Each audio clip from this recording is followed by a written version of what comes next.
What is going on, everyone? It's Sean with another Tesla video, and in this one, I'd like to share with you my very first experience with an annual service at the service center.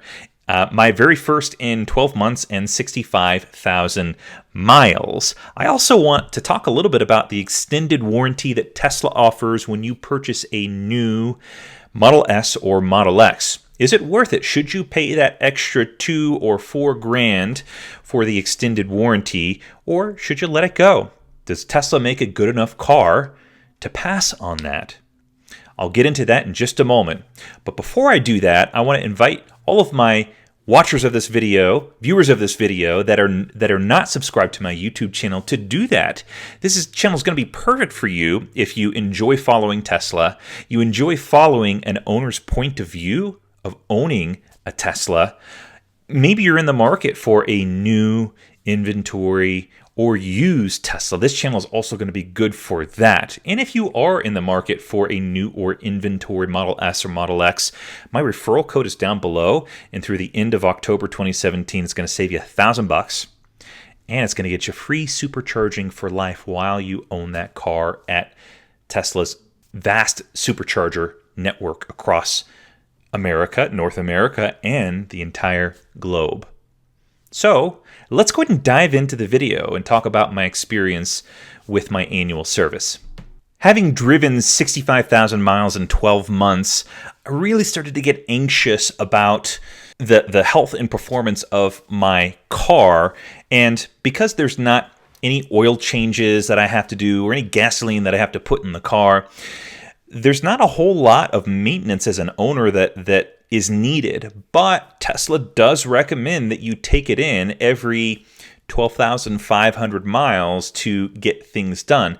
The only thing is with the recommended service is that not every one of those instances do they actually do substantial things. So I wanted to talk a little bit about that because that's good to know. So what do they do in year 1, 2, 3, and 4? So year 1, or every 12,500 miles, what they'll do is they'll flush the drive unit fluid in those. And I actually didn't realize that there's a drive unit fluid, sort of like a transmission fluid.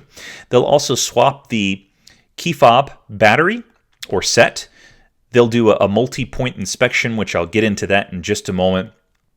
Tire rotation if needed, wheel alignment check, and wiper blade set replacement.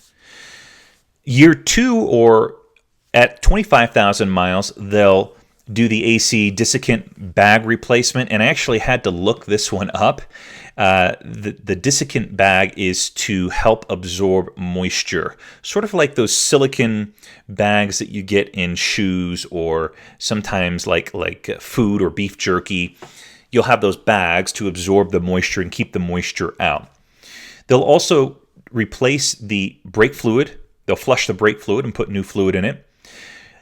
Replace the cabin air filter. Again, replace the key fob, batteries, do the multi-point inspection, tire rotation, wheel alignment, and wiper blade replacement. At year 3, or 37,500 miles, it's a very basic one. Key fob, battery replacement, multi-point inspection, tire rotation, wheel alignment, wiper blade replacement. Year 4, or 50,000 miles, AC desiccant, battery coolant replacement, brake fluid replacement, cabin air filter replacement, key fob, battery replacement, multi-point inspection, tire rotation, wheel alignment, wiper blades. The reason why I didn't take it in for each one of those. Now, I bought mine used from Tesla. I bought it with about 16,000 miles. So I knew that they had done the multi-point inspection already, and a lot of that stuff had been taken care of. But in year 1 and year 3, for example, they really don't do a whole lot of important stuff. But as I said in the beginning, I had gone 65,000 miles in 12 months without doing any of these. So I really wanted to take it in and do kind of like an annual checkup and get all of these items checked off. So I asked them to do the 4-year annual service, the whole bit, and the cost for that was $850. The other item that was pressing me to get into the service center to get my car looked at was, as I was slowing down at high speeds, and particularly when I was driving for long periods of time. For example, I'd drive down from Denver to Colorado Springs, which is about an hour, and drive back up. I would notice that as I would take my foot off of the accelerator, and when I got to the slower speeds, that I'd hear some grinding on the rotor. And I knew that the brake pads probably weren't bad. I hadn't driven the car long enough for them to actually go bad. It was a different sound than brake pads just wearing down. So I had them take a look at that as well. And come to find out, they told me that the front brake pads and rotors needed to be replaced. So they quoted me at $800 to have those things done. And I was sort of preparing myself for something like that. So I dropped my car off on a Monday morning. I specifically requested that I have a loaner vehicle, in which they gave me a P85D for, it took about 4 days, or was it 5 days? 4 or 5 days, and they worked on the car. The reason why it took a little bit longer than normal was because they had to order some parts, and it took a day or day and a half for some of those parts to get in. In fact, if you want to take a look at the video, I did a review of the P85D while I had it as a loaner. It's a fantastic car. It's in my feed. In fact, I've created a playlist for cars that I review, Model S and Model X's that I review. So what did they do? Let's go through line by line what they actually did while they had my car for 4 days. Number one, they washed it, which was really nice. In fact, they're very good about doing that. Not quite as detailed as I am when I wash my car, but hey, beggars can't be choosers, or I guess I wasn't really begging, but I can't complain since it is free. Secondly, they performed their 4th annual service, as I explained earlier. What did they cover in that? And by the way, the cost for me to do that was $850, and they quoted me to replace the brakes and rotors $800. What did they include of that? So they pulled logs and checked for active faults, and they determined that there were no faults. Checked firmware to make sure it was up to date, which it was. I'm pretty good about that. Performed function check of closures to make sure windows, doors, trunks were properly closing. They also lubricated the latches, which is good. Thanks for doing that.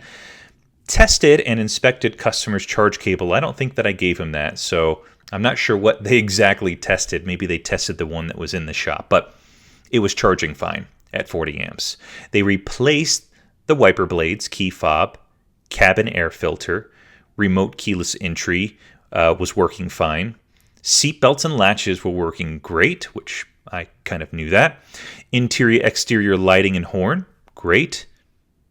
Performed inspection of powertrain and chassis components. All good there. Checked fluid levels. Topped off washer fluid. Brake and coolant levels optimal, no signs of leakage. Inspected tires. I don't think they rotated them because I think they determined that each one was even at 4 millimeters. They adjusted the tire pressure to 45 psi, measured brake pad thickness, performed 4-wheel alignment check, which was good. Did the test drive, no issues there. Cleaned and lubricated panoramic roof assembly, that's awesome. Performed air conditioning service and replaced desiccant cartridge. Performed brake fluid flush and coolant systems flush. I'm assuming this is battery coolant systems flush. What else did they take care of? Well, I told you that I brought it in with some concerns about noise. They did replace front left brake caliper assembly. They replaced the left front and right front brake rotors. And they didn't tell me this in person, but it looks like from the notes that the calipers were seizing. So they're also mentioning that they replaced the front right caliper as well. This is interesting too, because I was fully anticipating to pay $800 for this one, but they did not charge me anything for that. So thank you, Tesla, for doing that. That was really, really nice of you, because I'm out of warranty, and I'm not sure if they knew that or just wanted to take good care of me, but I was very happy to not have to pay an additional $800. What else did they do? They checked the thermal test and noted that the left fan was not operating, which I had no clue. So they replaced the condenser fan control and didn't charge me anything for that. So that maybe, I don't know, was another couple $100 that I could have spent. So a total of $1,000 on repairs and replacements of things that Tesla placed as warranty. So I walked out the door only having to pay for the $850 annual 4th year service. So there's two questions you're probably thinking by now. Number one is, do I recommend you taking it in every 12,500 miles? And my honest, candid response is you can probably skip year 1 and year 3 because they're really simple things that you can do on your own. And I don't know if it's really worth the $475 for year 1 and $475 for year 3 if you've got rear-wheel drive Model S. The prices do go up a little bit if you've got Model S all-wheel drive, so $550 for year 1 and $475 for year 3. If you've got Model X, year 1 is $625, year 3 is $550. I would recommend year 2 and year 4 service because they're far more comprehensive and things that most owners probably won't care to get into, like messing with battery coolant replacement, brake fluid replacement, air cabin filter replacement. The air cabin filter replacement is probably pretty easy, but AC desiccant bag replacement, who knows where you find that? And if you're a busy person like I am, you'll gladly pay money to let a professional who knows Teslas take care of that for you. So year 1 and year 3, you could probably skip it. Year 2 and year 4, I would definitely get that done. For me, I will probably once every 12 months, regardless of how much I drive, bring it in for the full year 4 50,000 mile service, where I'm paying the $850 because my Model S is rear wheel drive. The second question you're probably wondering is, do I recommend the extended warranty? This one is, I think, depends on your current situation. If you've got some extra cash and you want that peace of mind, go for it. There's two options. There's the 2-year extended service agreement, and that will give you an additional 2 years or 25,000 miles on top of the existing 4-year 50,000 mile warranty that comes right off when you purchase a used or new Tesla, Model S or Model X. They also have a 4-year extended service agreement on top of the 4-year 50,000 miles. So you could potentially, if you went that route, have an extended warranty for a total of your initial warranty and your extended warranty for a total of 8 years or 100,000 miles. If you're cash strapped and you really just want to get into a Tesla and you're buying a new one, maybe you wait. Maybe you wait and see. If you're buying a used, unfortunately, the extended warranty is not available for you. So you'll just get the 4-year 50,000 mile warranty for buying used through Tesla. How much do those things cost? For the 2-year, in the first 180 days is $2,100.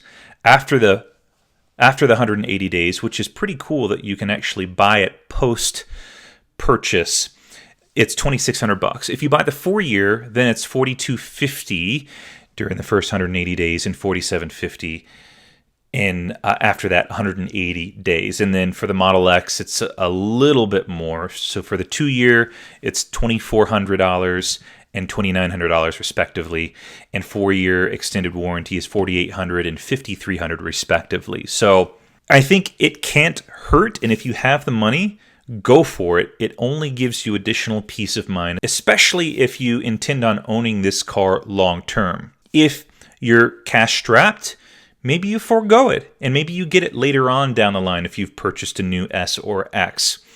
If you have purchased used and you only get the 4-year, 50,000-mile warranty, my advice to you would be to get as much stuff done, large and small as possible, within that first 4 years or 50,000 miles. And Tesla's really great about it. I never had any issues with them saying that they would not do something. They were very, very good, very reasonable about taking care of even the small things like small rattles that I heard in a glove box.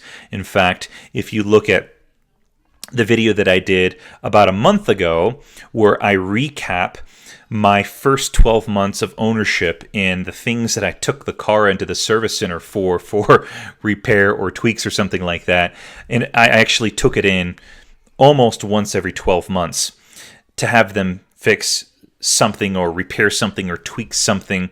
So in most cases, they were very small things, but I took them in because I could.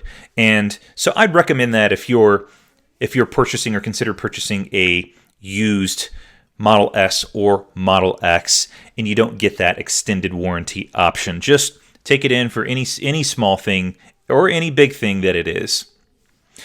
So I hope you enjoyed this. I hope it was informative. And if you have not subscribed, go ahead and do that down there. And if you are a subscriber and you haven't clicked that little bell icon, go ahead and do that. That'll notify you each time proactively when I publish a new video. If you're in the market for a new or inventory S or X, please use my referral link down below and it'll save you some cash and get you free supercharging for life. Thanks so much for tuning into this video.